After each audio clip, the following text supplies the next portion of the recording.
आरोग्यता हो, धन हो, वैभव हो, संपदा हो, सुख हो, संपत्ति हो, जो भी तुम पाना चाहते हो वो सब आपको तत्काल मिल जाए, इसमें कोई संदेह नहीं है। अच्छा, एक बात और कहूं, जिन्हें संदेह है वो सच में अभागे हैं, क्योंकि समुद्र में बैठकर समुद्र में डुबकी लगा करके भी कोई सूखा निकल आए, ऐसा महापुरुष शायद ही कहीं मिलेगा। जिसे संदेह हो,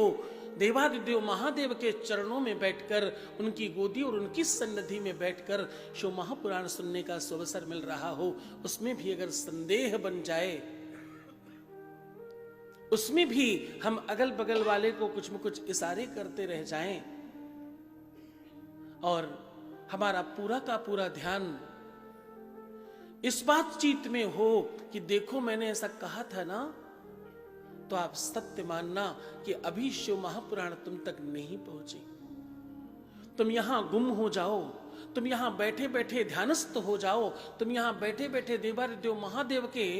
चरणों में अनुरागी बन जाओ, उनके प्रेमी बन जाओ, ये प्रीति की रीति निर्वाहन करने लग जाओ, तो तुम समझना कि तुमने शिव महापुराण को सही तरीके से सुना है। मैं एक बात कहूं, समय का क्या है, ये तो चल रहा है।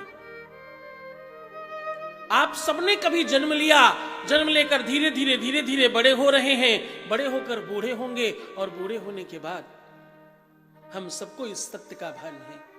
दुनिया में कोई भी चीज असत्य हो सकती है, एक चीज बिल्कुल सत्य है कि मरना सबको है, सबकी मृत्यु सुनिश्चित है, हमारी यात्रा हमारी मृत्यु की तरफ जा रही है।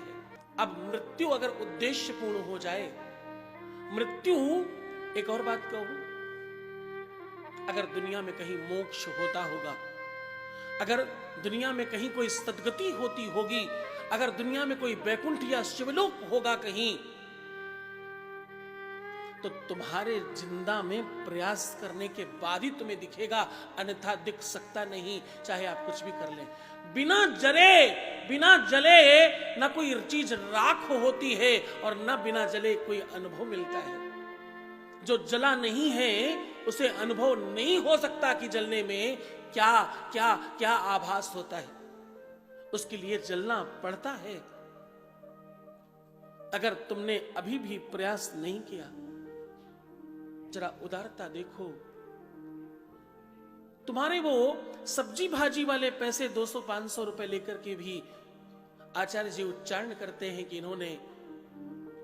विश्व का सर्वश्रेष्ठ मंदिर निर्माण में अपने 500 रुपए भी दान दिए।